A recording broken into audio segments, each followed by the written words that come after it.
علم کو چھپانا یہ بھی کبیرہ گناہوں میں سے، مگر اس کی کچھ وضاحت ہے۔ پہلے قرآن حکیم کی ایک آیت پیش خدمت ہے۔ اللہ تعالیٰ قرآن میں ارشاد فرما رہے ہیں، سورۃ البقرہ کی آیت نمبر 159، البقرہ آیت 159، اللہ تعالیٰ نے ارشاد فرمایا، ان الذین یکتمون ما انزلنا من البینات والہدی من بعد ما بیناہ للناس فی الکتاب اولئک یلعنہم اللہ ویلعنہم اللاعنون۔ بے شک وہ لوگ کہ جو چھپاتے ہیں اس میں سے جو ہم نے واضح نشانیاں عطا فرمائی، آیات عطا فرمائی اور ہدایت عطا فرمائی، اس کے بعد کہ ہم نے اسے لوگوں کے لیے کتاب میں واضح کر دیا، اللہ کی آیات آ گئی، اللہ کی طرف سے ہدایت کتاب میں واضح کر دی گئی، اب کچھ لوگ اس کو چھپا رہے ہیں، فرمایا کہ ان لوگوں پر اللہ تعالیٰ کی لعنت ہے اور تمام لعنت کرنے والوں کی لعنت ہے، معاذ اللہ ثم معاذ اللہ۔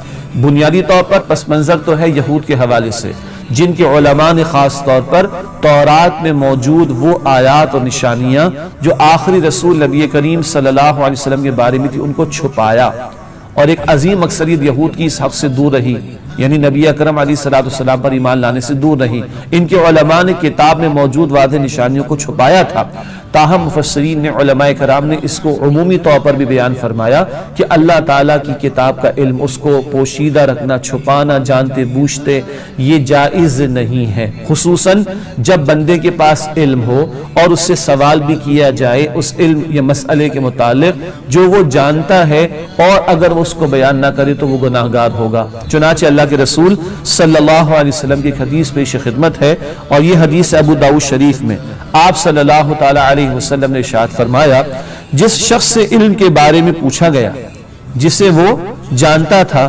لیکن اس نے اسے چھپایا، تو اس کے منہ میں قیامت کے دن آگ کی لگام ڈالی جائے گی۔ استغفر اللہ۔ جس شخص سے ایک علم یا مسئلے کے بارے میں سوال کیا گیا جسے وہ جانتا تھا اور وہ اسے چھپائے اور پوشیدہ رکھے، تو قیامت کے دن اس کے منہ میں آگ کی لگام ڈالی جائے گی۔ استغفر اللہ، یہ جہنم کی آگ کی طرف اشارہ، اس کی لگام منہ میں ڈالی جائے گی۔ اللہم اجرنا من النار، اے اللہ ہم سب کو آگ کے عذاب سے محفوظ فرما۔ یہ کیا بیان ہوا؟ یہ بیان ہوا کہ مسئلہ معلوم کیا گیا کسی سے اور وہ بندہ اس مسئلے کو جانتا ہے مگر اس نے جانتے بوجھتے اس کو چھپایا، تو کل اس کے منہ میں آگ کی لگام ڈالی جائے گی۔ ناظرین کرام، اس کو تھوڑا اور عموم کی طرف لے جاتے ہیں۔ آج اللہ سبحانہ وتعالیٰ کی کتاب قرآن حکیم ہم مسلمانوں کے پاس، آج اللہ کے نبی محترم علیہ الصلوۃ والسلام کی تعلیمات ہمارے پاس موجود، قرآن و سنت کا ذخیرہ ہم امت کے افراد کے پاس موجود ہے، ساری انسانیت تک اس کو پہنچانے کی ذمہ داری ہم مسلمانوں کے کاندھوں پر ہے۔ ہاں، ہر ایک کی اپنی کیپیسٹی ہوگی، ہر ایک کی اپنی استعداد ہوگی، ہر ایک کا اپنا دائرہ کار ہوگا، یہ بات تو کی جا سکتی ہے۔ عورتوں کا دائرہ کار الگ ہے، مردوں کا دائرہ کار الگ ہے، عام مسلمانوں کی ذمہ داری مختلف ہوگی، اہل علم کی ذمہ داری قدرے مختلف ہوگی، جن کے پاس زیادہ دین علم ہے ان کی ذمہ داری نسبتاً کم ہوگی، جن کے پاس زیادہ علم دین ان کی ذمہ داری زیادہ ہوگی، اینڈ سو آن۔ تو جو جاننے والے ہیں جس طور پر بھی، ان پر اللہ کے اس دین کو دوسروں تک پہنچانے کی ذمہ داری عائد ہوتی ہے۔ ختم نبوت کے بعد اب انسانیت تک اللہ کے پیغام کو پہنچانے کی ذمہ داری امت کے کاندھوں پر ہے۔ یہود کے علماء پر لعنت کی گئی، قرآن بتا رہا ہے، اللہ کی لعنت اور تمام لعنت کرنے والوں کی لعنت۔ لعنت سے مطلب کیا؟ اللہ کی رحمت سے دور ہو جانا۔ اللہ کی لعنت کا مطلب تو ہے کہ اللہ اپنی رحمت سے دور کر دے، اور لعنت کرنے والوں سے مراد، حدیث کی روشنی میں علماء نے لکھا کہ جب زمین پر اللہ کا حکم نافذ نہیں ہوتا تو مصائب آتے ہیں، آفات آتی ہیں، اور جانور بھی بددعائیں کرتے ہیں، تو بددعائیں کن کو جا کر لگیں گی؟ جنہوں نے حق کو چھپایا اور حق کو نہ پھیلایا اور حق کو قائم و نافذ کرنے کی جد و جہد نہ کی۔ پھر لعنت کرنے والوں میں فرشتے بھی لعنت کرتے ہیں، وہ بھی اللہ کی رحمت سے دوری کی گویا کہ بد دعا کرتے ہیں ایسے لوگوں کے حق میں۔ تو سورہ البقرہ کی آیت نمبر 159 کا ذکر تو آیا یہود کے علماء کے حوالے سے، وہ تورات کے وارث بنائے گئے تھے مگر انہوں نے کتاب میں تحریف اور تبدیلی بھی کی اور حق کو چھپایا بھی۔ آج قرآن اس امت کے پاس ہے، آج اللہ کے نبی علیہ الصلوۃ والسلام کی تعلیمات اس امت کے پاس موجود ہیں۔